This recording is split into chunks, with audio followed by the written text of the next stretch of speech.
Sa nakaraang kwento natin ay nagkaroon na ng misyon ang hukbo ni Yonwoo sa ika-16 na palapag subalit laking gulat naman ang kanyang mga alipores dahil sinabi ni Yonwoo sa kanila na hindi niya pa nagagawang matapos ang mga pagsubok hanggang sa ika-16 na palapag ng tore. At sa pagpapatuloy ng kwento, makalipas ang ilang oras ay nandito na sila sa ika-12 na palapag ng tore na tinatawag na Coffin for Wanderers o kabaong para sa gala. At pagkarating nila dito ay lumabas naman sa sistema ni Yonwoo na ang pagsubok sa ika-12 na palapag ay uumpisahan na.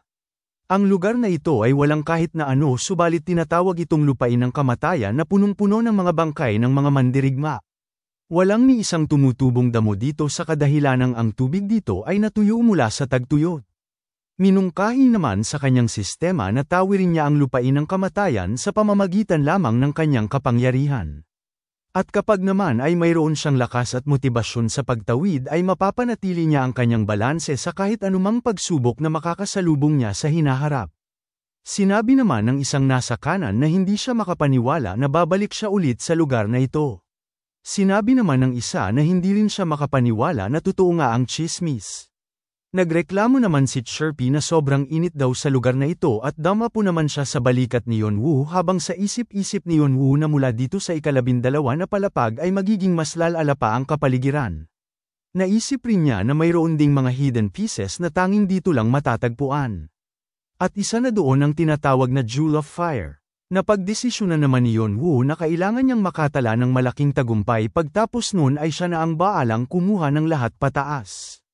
Napangiti naman si Yonwoo dahil pinaplano niya na gagamitin niya ang Red Dragon para mas mapabilis ang kanyang pag-akyat habang ang mga mersenaryo naman ay nadidismaya sa kanya.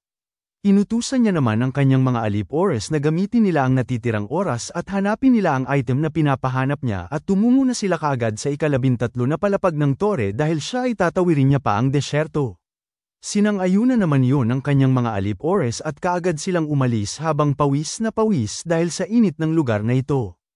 Agara namang ipinalabas ni Yonwoo ang kanyang mga alipores na kalansay at ipinakalat niya ito sa paligid upang masigurado niya na walang nakamasid sa kanya. Nagtatakang tanong naman ni Chirpy sa kanya na kung bakit nila sinusunod agad ang kung anuman ang inuutos niya. Hinimas niya naman si Chirpy at sinabi ni Yonwoo na hindi rin siya sigurado. Tinanong na naman siya ulit ni Chirpy na kung ano ba ang hahanapin nila. Tugon naman ni Yonwoo na ang Jewel of Fire. Tinanong naman siya ni Chirpy na kung ano ba ang Jewel of Fire. Sagot naman ni Yonwoo na isang bagay na masarap. Nang marinig yon ni Chirpy ay nagniningning naman ang kanyang mukha at masayang masaya siya. Tiningnan naman ni Yonwoo si Chirpy at sa isip-isip niya naman na ang Jewel of Fire ay talagang napakasarap ng lasa nito para kay Chirpy at healthy din ito. Umaawit naman si Chirpy dahil sa galak na kanyang nararamdaman dahil narinig niya na masarap ang Jewel of Fire at pinaplano naman ni Yonwoo na ibibigay niya ang kalahati kay Chirpy at ang kalahati naman ay sa kanyang alipores na mga espiritu. Pinagmasdan naman ni Yonwoo ang kanyang itim na bracelet at ayon pa sa kanya na naabot na ng kanyang mga espiritu ang limitasyon sa pagpapalakas dahil sa limitado lamang ang lakas na makakaya ng kanyang itim na bracelet.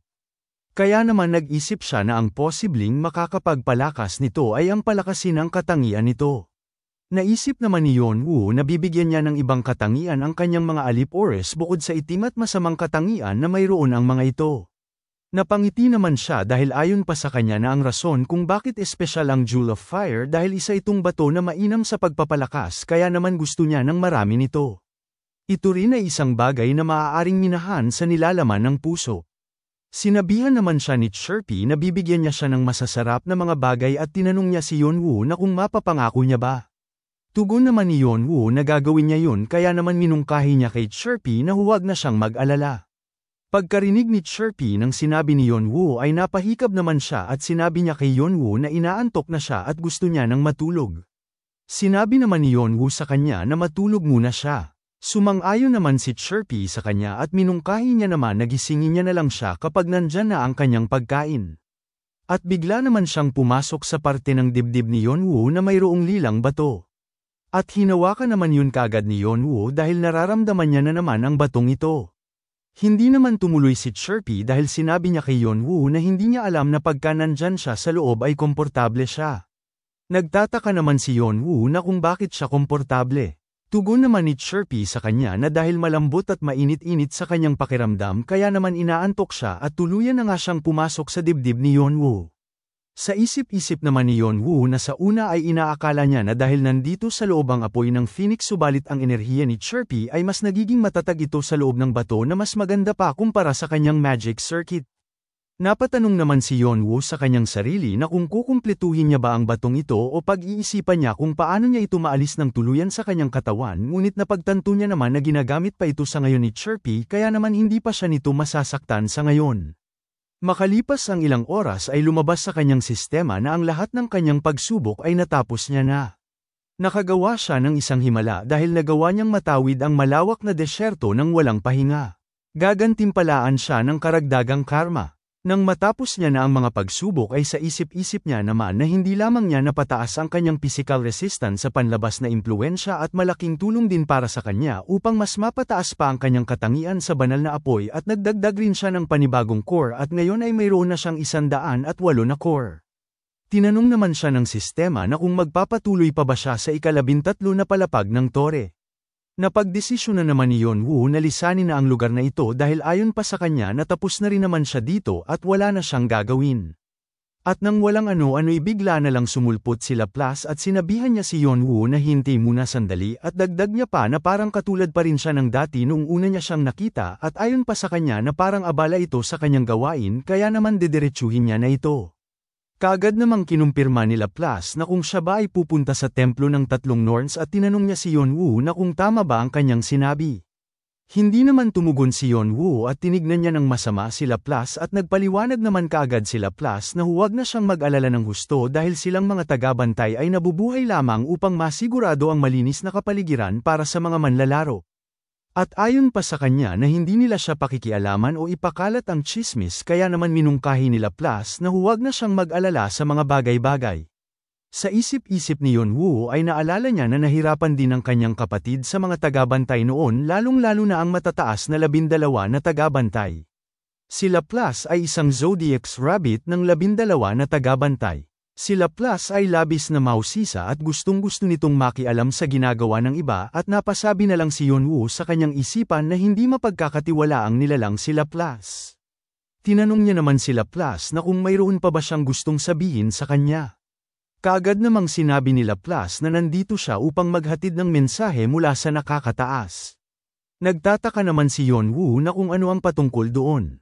Sinabi naman ni Laplace na baka hindi niya alam na silang mga nagbabantay lalong-lalo na ang 12 Zodiac Guardians ay may isa pang tungkulin at yun ay ang maging mensahero ng mga Diyos at demonyo. Nagulat naman si Yonwoo sa sinabi ni Laplace at ipinaliwanag naman ni Laplace na nandito siya upang iparating sa kanya ang mensahe ng isang demonyo. Sinabi naman kaagad ni Laplace ang mensahe ng demonyo na sa tatlong Norns ay mag-ingat sa pinakamatanda. Nagtataka na naman si Yonwoo na kung bakit mag-ingat sa pinakamatanda sa tatlong Norns. Sunod-sunod naman ang katanungan ni Yonwoo kay Laplace na kung ano ang ibig sabihin nun at kung sino ang nagpadala ng mensaheng yon. Sagot naman ni Laplace na isa lamang siyang mensahero kaya naman hindi niya alam ang detalye patungkol dito at kahit alam niya pa ay hindi pa rin niya naman masasabi sa kanya dahil sa limitasyon na ibinibigay ng sistema sa kanya at ayon pa sa kanya na siya na ang baalang tumuklas ng ganoong impormasyon sa kanyang sarili. Napaisip naman si Yonwoo na kung ang tinutukoy ng demonyo na pinakamatanda sa tatlong Diyosa ay malamang yun si Erd at napatanong naman siya sa kanyang isipan na kung bakit biglaan. Tinanong naman ni Yonwoo si Laplace na kung bakit niya siya binigyan ng ganoong mensahe. Sagot naman ni Laplace na ang bagay na yan ay wala na siyang alam dahil isa lamang siyang tagabantay at hindi niya alam ang iniisip ng Diyos at demonyo. Pagkarinig ni Yonwoo ay napaisip naman siya dahil ayon pa sa kanya na ang demonyo ay nananatili pa ring demonyo at ang mga nilalang na ito ay hindi mapagkakatiwalaan subalit naiirita naman siya dahil dun. Humarap na siya sa portal habang iniisip niya na gagalitin niya pa rin naman ang tatlong Diyosa dahil iyon ang kanyang plano. At umapak na siya sa portal habang sinasabi pa ni Laplace na kagaya nga ng kanyang inaasahan na hindi ito makikinig. Habang papaalis si Yonwoo ay napayuko naman si Laplace at sinabi niya na inaasahan niya na pupuntahan niya ang lugar na iyon at dahil tapos naman niya ihatid ang mensahe ng demonyo ay wala nang manggugulo sa kanya sa pataas na palapag hanggang sa ika-16 na palapag ng tore. At tuluyan nang ang lumisan si Yonwoo sa ika-12 na palapag ng tore. At lumabas sa kanyang sistema na nasa ika-13 na palapag na siya ng tore at makalipas lamang ang ilang araw ay natapos niya na ang pagsubok sa ika-13, 14 at 15 na palapag ng tore at ngayon ay nasa ika-16 na palapag na siya ng tore na tinatawag na The Gate of Life's Spinning Wheel. At dito hingal na ang kanyang mga alipores at inutusan niya naman ang mga ito na ilabas nila ang lahat na kanilang nakolekta at agad niyang ipinalabas ang kanyang mahika at isa-isang pinalibutan ang kanyang mga alipores at isa-isa na nitong ibinibigay ng kanyang alipores ang bawat nakolekta nitong mga items at sa isip-isip naman ng isa na isa itong pangungulekta ng protection money at napagtanto niya naman na kaya sila dinala ng kanilang pinuno na si Cain upang gawin silang mga pulubi. Lumabas naman sa sistema ni Yonwoo na nakakolekta siya ng 182 na Jewel of Fire at 35 na Ice Crystal at 71 na Snow Wayfield Roses. Bago pa man umalis si Cain sa ika-11 na palapag ng tore ay binigyan siya ni Baal ng Interdimensional Pocket. Isa itong napakamahal na artifact na mayroong special na nakalagay sa maliit na bag na ito. Sa isip-isip naman ni Yonwoo na para itong inventory na kahit anuman ang ilagay mo ay kakasya. Minungkahi naman ni Yonwoo sa kanila na kung handa na silang lahat ay umalis na sila kaagad. Mayroon namang nagtaas ng kamay at tinatawag niyang kapitan si Yonwoo at tinanong niya na kung saan ba ang lokasyon ng hukbo ng Asher Sword Clan. Agad namang sinabi ni Yonwoo sa kanila na nasa templo ng tinatawag na Skuld. Nang marinig yun ng kanyang mga alipores ay nagulantang naman silang lahat. At dito ipinakilala ang bawat Diyosa na sina Erd of the Past, Verdandi of the Present at si Skuld of the Future. Mayroong 3 Diyosa na mula sa alamat ng Asgards na nakatira sa Erderbrenner na tinatawag naman na The Fountain of Life.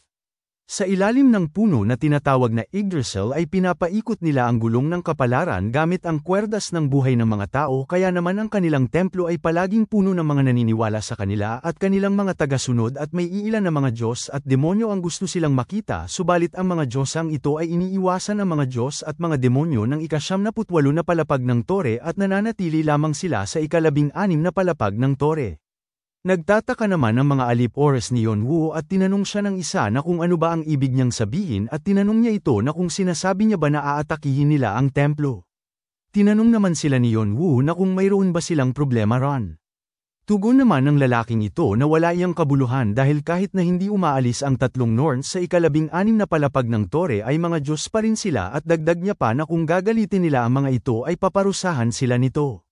Sinabihan naman sila ni Yonwoo na huwag silang mag-alala patungkol doon dahil ang 3 Norns o Diyosa ay makakapagsabi lamang ng kapalaran ng tao subalit wala silang kakayahan na manakit ng pisikal.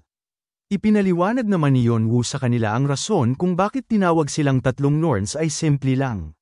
Dahil taglay nila ang malakas na kapangyarihan ay mayroon din itong malaking kahihinatnan at ang kahihinatnan na yun ay ang sa sistema ng tore at dahil kaya nilang makita ang kapalaran ng tao ay ang kanilang katawan ay pinipigilan sila sa pisikal na paggalaw at sa paraan na yun ay hindi na nila maaabuso ang kanilang kapangyarihan. Ipinakita naman ni Yonwoo ang papel at sinabi niya na kung hindi sila susunod sa kontrata ay responsable sila sa kaukulan na parusa at tinanong niya pa ang kanyang mga alipores na kung alam ba nila kung ano ang kaukulang parusa ng mga demonyo at ipinakita naman ni Yonwoo ang papel sa kanila at nakaramdam naman silang lahat ng takot at wala naman sila naging tugon. Bigla naman silang inaya ni Yonwoo na umalis na sila ngayon din. Makalipas ang ilang oras ay nakarating na sila sa templo at lumabas sa sistema ni Yonwoo na napili niya ang landas patungo sa templo ng hinaharap na tinatawag na Skuld. Natakot naman ang mga tao sa pagdating ni Yonwoo at hindi naman makapaniwala ang mga tao dahil pumunta na lang bigla dito ang mga taga-Red Dragon na clan. At dito may samalubong kina Yonwoo at tinanong niya agad si Yonwoo na kung bakit nandito ang Red Dragon clan at sinabi niya pa na hindi niya alam kung ano ang pakay nila subalit ang lugar na ito ay tirahan ng mga Diyosa. Iminungkahi naman niya na itago muna nila ang kanilang mapanganib na mga sandata. Makalipas ang ilang minuto ay nakapasok na si Yonwoo sa loob ng templo at nag-uusap sila ng taong ito at tinanong sila ni Yonwoo na kung sinasabi ba nila na hindi nila alam kung bakit sila nandito. Nanginginig naman ang boses na tinanong ng lalaking ito si Yonwoo na kung ano ba ang ibig niyang sabihin. Sinabi naman ni Yonwoo na kung hindi talaga nila alam kung bakit sila nandito ay ang nagpadala sa kanila ay minamaliit sila at kung nagpapanggap lamang sila na hindi nila alam ay ang ibig sabihin lang nito na sila mismo ang nagmamaliit sa kanila. At seryoso namang tinanong sila ni Yonwoo na kung paano niya ba iintindihin yon. Wala namang naging tugon ang mga ito sa kanyang katanungan dahil sa takot nila at sa isip-isip naman ni Yonwoo na wala naman siyang galit o puot sa templo ng Skuld subalit dahil nandito lamang siya dahil sa Red Dragon Clan at naiisip niya rin na kung mas malaking gulo ang malilikha niya sa templo na ito ay mas mabuti.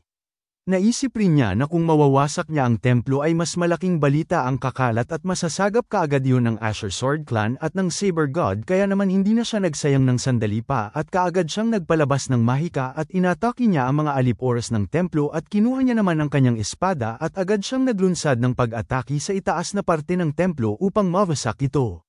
Lumikha naman ito ng malakas na pagsabog sa templo at kita na ang kalangitan dahil sa ginawang pagwasak ni Yonwoo dito at nagsisugod naman ang kanyang mga alipores at inisa-isa nilang pinigilan ang mga nagtatangkang pigilan sila at dito pinigilan ng isa si Yonwoo at sinabihan siya nito na huwag siyang papasok sa lugar na iyan ngunit hindi naman nakinig si Yonwoo sa kanya at kaagad niyang binuksan ang pintuan at pagkapasok niya ay mayroon siyang naamoy na parang pamilyar sa kanya at sinuri niya naman ang paligid at nakita niya ang mga wala ng laman na bote at nakita niya ang lalaking mahaba ang buhok at nakilala niya naman agad ito at tinanong siya ni Hanbin na kung sino ba siya dahil hindi pa niya siya nakikita dito dati at tinanong niya pa si Yonwoo na kung nagdala ba siya ng mga babae para sa kanya. Hindi naman tumugon si Yonwoo sa mga katanungan nito sa kanya bagkus ay tiningnan lamang siya ni Yonwoo. Nagalit naman si Hanbin at tinanong niya si Yonwoo na kung hindi ba niya siya naririnig at tinanong niya na naman ito na kung wala ba siyang dala na kahit na ano para sa kanya. May bigla namang sumulpot na lalaki at sumigaw siya kay Hanbin na magpapaliwanag siya. Inutusan naman ni Yonwoo ang kanyang mga alip-ores na huwag nilang hayaan na may makapasok na iba dito at sumunod naman ang kanyang alip-ores at kinuha niya ang lalaki. Nang makita yun ni Hanbin ay pag-alit naman niyang tinanong ang alip-ores ni Yonwoo na kung bakit niya hinahawakan ang kanyang mga alalay at tinanong niya na naman ito na kung gusto niya na bang mamatay. Kaagad namang inutusan ni Yonwoo ang kanyang mga alip-ores na palabasan nila ito. Sumunod naman sa utos ang mga ito at agad siyang kinaladkad palabas habang nagpupumiglas pa ito at sinasabi niya na bitawan nila siya. Nagalit naman si Hanbin at sumisigaw siya na silang lahat ay wala silang ideya kung sino ang kinakalaban nila at bigla na lamang siyang inatake ni Yonwoo sa batok at nawalan agad ito ng malay. Pinagmasdan naman ni Yonwoo si Hanbin at napaisip na lang siya na ang Saber God ay nagbubulag-bulagan dahil sa pagmamahal nito sa kanyang anak. Si Hanbin ay nagpapakahirap sa buong buhay nito dahil sa kapansanan nito at ang tanging mabilis na paraan upang matakasan niya ang ganoong sitwasyon ay ang magdroga kaya naman naging ganito ang kinahihinatnan niya. Tiningnan naman ni Yonwoo ang alip-oras ng templo at sa isip-isip niya naman na kahit ang templo ng Skuld ay wala nang magagawa dahil anak ito ng Saber God at malamang ay hindi nila alam ang mangyayari sa kanila kapag hindi sila sumunod sa mga inuutos sa kanila ng Saber God at itinatago nila ang kalupitan na ginagawa sa kanila. At sa bandang huli nakipagsabuatan ang mga ito kasama si Hanbin. Sa isip-isip ni Yonwoo na gagamitin nila ang katotohanan na ang tatlong norms ay walang gagawing aksyon dahil ang tanging tungkulin lang nila ay ang ipakita ang kapalaran ng ibang tao.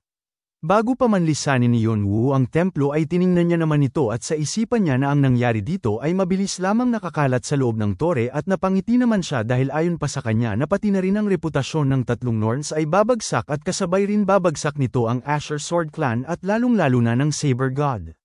Pinunit niya naman ang kanyang tiket at bumalik na siya sa ika-11 na palapag ng tore. Pagtapos noon ay lumitaw naman siya sa harapan ni Edora at nang makita nila si Yonwoo ay masayang-masaya naman ang mga ito at tinawag ni Edora si Yonwoo na kuya at sinabihan naman siya ni Fante na ang masasabi niya lang sa kanya ay parang nanggaling ito sa empyerno at bumalik at tinawag niya ring kuya si Yonwoo at dagdag niya pa na masaya sana kung matatapos niya rin ang kanyang mga pagsubok at hindi na niya ipinagpatuloy ang kanyang sinasabi dahil dumating si Bahal at tinanong niya si Yonwoo na kung ito na ba ang anak ng Saber God na tinutukoy niya. Habang buhat ng lalaki si Hanbin ay pinagmamasdan naman ito ni Bahal at sinabi niya na parang kamukha talaga nito ang Saber God at nagbiro pa siya na kapag nagkaroon nito ng kulubat ay mas magiging kamukha na nito ang Saber God sa baytawan niya. Tiningnan naman ni Bahal si Yonwoo at sa isip-isip niya na hindi siya makapaniwala dahil nagawa niyang makakuha ng alas kahit hindi siya kumikilos. Sa una ay nagdududa pa siya subalit ngayon ay hindi siya makapaniwala na ang alas ay mapupunta sa kanyang mga kamay. Ayon pa kay Bahal, upang mapalitan ang puso ng dragon ng Summer Queen ay kinailangan niya pang hanapin si Leonte upang makuha lang ang bato sa pamamagitan ng maiging pagpaplano. Napaisip naman siya na tama nga ang kanyang hinala na hindi pa kumpleto ang bato ni Leonte kaya naman nagdududa siya kung bakit ito tumatakbo at nagtatago at ayon pa sa kanya na pasekreto niyang inihahanda ang mga materyales para makumpleto ang bato ni Leonte kapag napasa kamay niya na ito. Pinaplano niya rin na ipapakalat niya ang balita na para bang hindi sinasadya upang maakit si Leonte at lumabas subalit naisip niya rin na mayroon siyang problema at ayon pa sa ugali ni Leonte na bago niya suriin ang materyales ng siya mismo ay hindi siya gagawa ng marahas. Subalit ayon pa kay Bahal na nasa kanyang mga kamay na ngayon ang anak ng Saber God at napangiti naman siya dahil naisip niya na sapat na para sa kanya ang Saber God upang mapalabas niya si Leonte at kasama na ang bato nito. At dahil nasa kanya na ang anak ng Saber God ay ang Saber God ay wala ng pagpipilian pa. Naisip rin niya na dahil nakakayang ibahagi ng Saber God ang mahika nito upang maprotektahan lamang ang kanyang anak kaya naman mas pipiliin ito ang kanyang anak kumpara sa Asher Sword Clan at martial arts. Bigla niya namang hinawakan sa balikat si Hanbin at sinabi niya na gigisingin na nila ito ngayon. Lumipat ang eksena sa lugar ng mga nagbabantay ng bawat palapag. At dito biglang lumitaw sila Plus at umaawit pa niyang sinasabi na magandang araw sa kanilang lahat. At agad siyang tumungo sa isang silid at pagkabukas niya ng pintuan ay napalitan naman ng pagtataka ang kanyang masayang mukha dahil nandito si Evil Kiga sa silid na nakaupo at tinanong niya si Evil Kiga na kung ano ba ang kailangan niya dito. Tugon naman ni Evil Kiga na wala naman dahil napadaan lamang siya dahil nakarinig siya ng nakakatuwang balita. Sinabi niya naman na parang naging interesado ang mga demonyo sa mababang palapag at nakialam na naman siya. Seryoso namang tinanong ni Evil Kiga sila Plus na kung ano ba ang opinyon niya sa bagay na yun. Pinagpawisan naman sila Plus dahil sa katanungan ni Evil Kiga sa kanya at napagtanto niya naman na hindi ito palalampasin ni Evil Kiga at tinawag niya pang makulit na matanda si Evil Kiga. At dito hingal na nagmamadali ang Saber God at bago pa man siya hiningal ay pagkarating niya sa templo ay ipinaliwanag naman kaagad ng nagbabantay dito na inatake ang templo ng Red Dragon Clan at dagdag niya pa na hindi nila alam kung bakit alam ng Red Dragon ang patungkol sa kay Hanbin. Nang marinig yun ng Saber God ay nagulantang naman siya dahil sa kanyang nalaman. At bigla na lamang siyang tumakbo ng napakabilis at sinabi niya pa na hindi niya alam kung nasaan ang lokasyon ng kanyang anak subalit kailangan niyang sagipin ito kahit saan pa man siya naruroon. Binuksan niya naman ang pinto habang hingal na nagmamadali at agad niyang kinuha ang kanyang koleksyon ng sandata at agad niya itong dinala at nang papaalis na siya ay may bigla namang nalaglag na isang kahon na mayroong sulat at binasa niya naman agad ito at ayon sa sulat na kung gusto niyang makitang buhay pa ang kanyang anak ay dalhin niya ang bato at pagtapos niyang mabasa ang liham ay nakuha naman ang kanyang pansin ng isang kahon at nanginginig naman siya dahil mayroon na siyang hinala kung ano ang laman nito. Dahan-dahan niya namang binuksan ang kahon habang nanginginig ang kanyang buong katawan at pinagpawisan naman siya ng husto. Pagkabukas niya ng kahon ay tumambad sa kanya ang putol na daliri ng kanyang anak.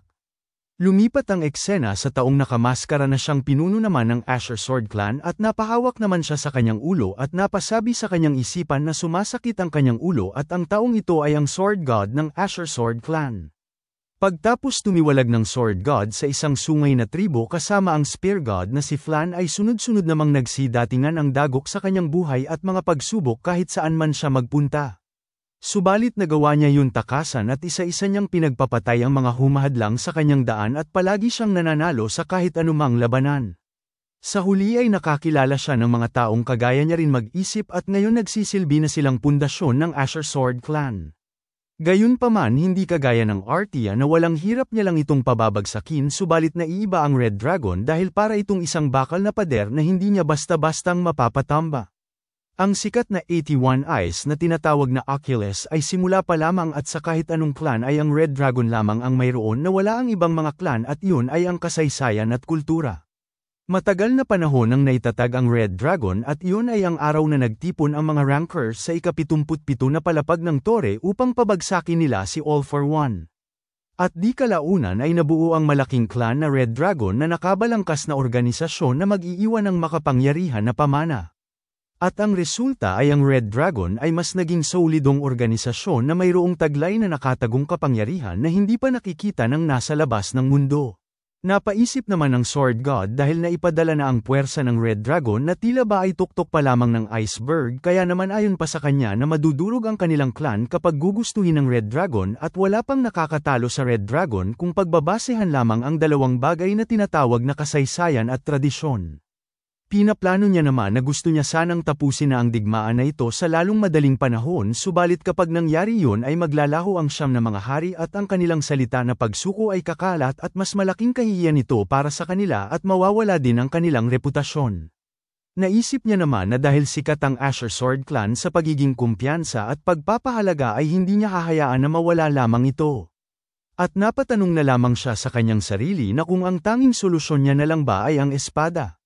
Bagaman ay tinatawag nila itong espada, ngunit nagiging isa itong sibat sa spearman o pana sa mamamana at ang item na ito ay para itong Diyos dahil sa lakas nito.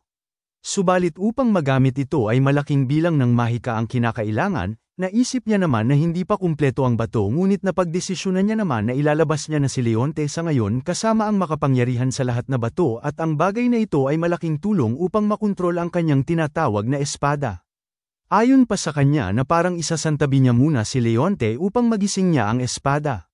Mayroon namang tao ang nagulat sa kanya na mayroon silang problema at tinanong naman siya ng Sword God na kung ano ba yun. Tugon naman ng kanyang alip-oras na inaatake ng Saber God ang Fist God na si Leonte. Nagulat naman ng Sword God dahil sa kanyang nalamang balita. Sa kabilang banda naman ay inaatake na ng Saber God si Leonte at napapasalag naman siya sa pag-atake nito sa kanya. Sinabi naman ng Saber God na hindi na niya uulitin ulit ang kanyang sasabihin at agad siyang nagpalabas ng aura habang umiilaw ang mata, sabay utos niya kay Leonte na ibigay niya sa kanya ang bato. Nagdahilan naman si Leonte at sinabi niya na wala sa kanya ang bato. Hindi na nagsayang ng segundo pa ang Saber God at naglunsad siya ng pag-atake patungo kay Leonte at iniwasan naman yun ni Leonte at pagkatingin ni Leonte sa pader na sa kanyang likuran ay nahati ito. Minura naman ni Leonte ang Saber God dahil ayon pa sa kanya na ilang beses niya na siyang sinabihan na wala sa kanya ang bato. Tugon naman ng Saber God na hindi niya siya tinatanong kung nasaan ang bato, ngunit sinasabihan niya itong ibigay sa kanya ang bato. Habang naghahanda ng pag-atake ang Saber God ay sinabi niya naman kay Leonte na magandang ideya kung dadalhin niya sa kanya ang bato kung gusto niya pang mabuhay, at nang walang ano-ano bigla na lamang pinakawalan ng Saber God ang kanyang pangmalakasang pag-atake at nang papalapit na ito kay Leonte ay wala naman na siyang magagawa dahil sa sobrang bilis nito at hindi niya na ito magawang iwasan. Napayuko na lamang si Leonte dahil ayon pa sa kanya na huli na upang magawa niya pang iwasan ang pag-ataking ito habang may ilaw naman na nagniningning sa kalangitan at bigla nitong sinalag ang atake ng Saber God at nalusaw ito. Nagtataka naman ang Saber God dahil sa nangyaring yun at maging si Leonte ay gulat na gulat din at mayroon sandatang sibat sa kanyang harapan. Bigla na lamang dumating ang Spear God na si Flan. Tinanong naman ng Saber God si Flan na kung ano ba sa tingin niya ang kanyang ginagawa dahil wala naman siyang kinalaman sa bagay na ito. Nagalit naman kaagad si Flan at sinabi niya sa Saber God na siya ang dapat magtanong sa kanya na kung ano ba sa tingin niya ang kanyang ginagawa, at tinanong niya ang Saber God na kung paano niya nagagawang itutok ang kanyang sandata sa kanyang kasamahan kung ang Red Dragon ay malapit na sa kanila, at dagdag niya pa na patanong na kung talaga nga bang magwawala siya pagtapos maranasan ang hirap, dumating lamang ang araw na pinakahinihintay nila.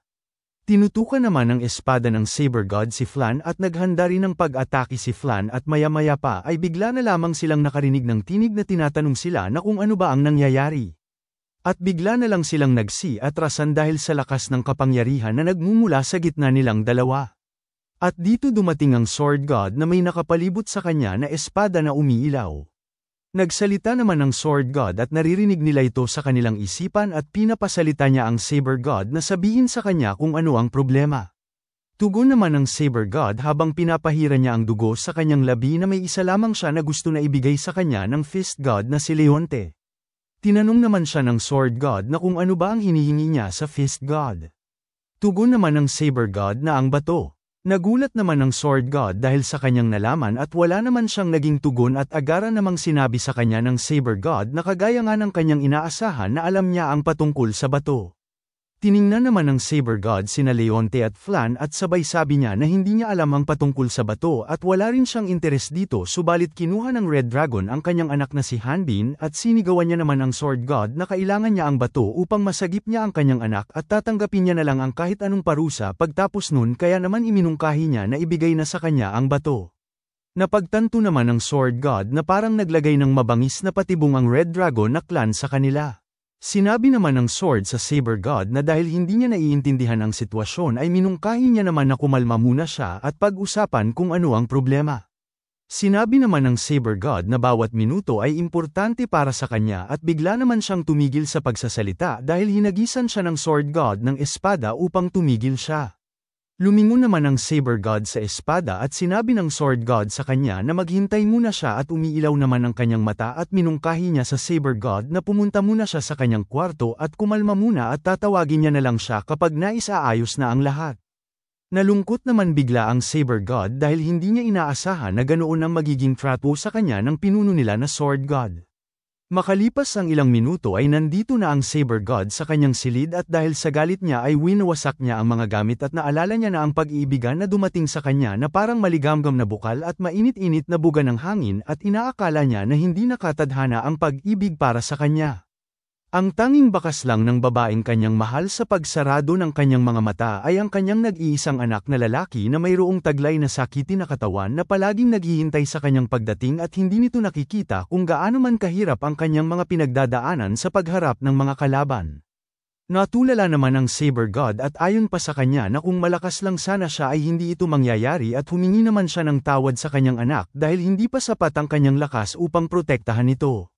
Maya-maya pa ay may bigla siyang napansin na parang may tao sa pinto at agad niya naman itong binuksan at pagkatingin niya ay wala namang tao ngunit nakita niya sa lapag ang isang kahon na mayroong liham at dali-dali niyang tiningnan ito at nanginginig na naman ang kanyang katawan dahil mayroon na siyang ideya kung ano ito. Pinagpawisan na naman siya ng malala at pagkabukas niya ay sa pagkakataong ito ay tumambad naman ang isang mata na may liham na nagsasabing kung gusto niyang mahanap ang anak niya ay dalhin niya ang bato at napasigaw naman sa galit ang Saber God dahil dun. Hanggang dito na lang muna mga bossing. Kung gusto mong subaybayan ang kwentong ito, mag-like, comment, subscribe at i-hit mo na rin ang notification bell para ikaw ang unang makapanood pag may bago tayong upload. Kita-kits sa susunod mga boss.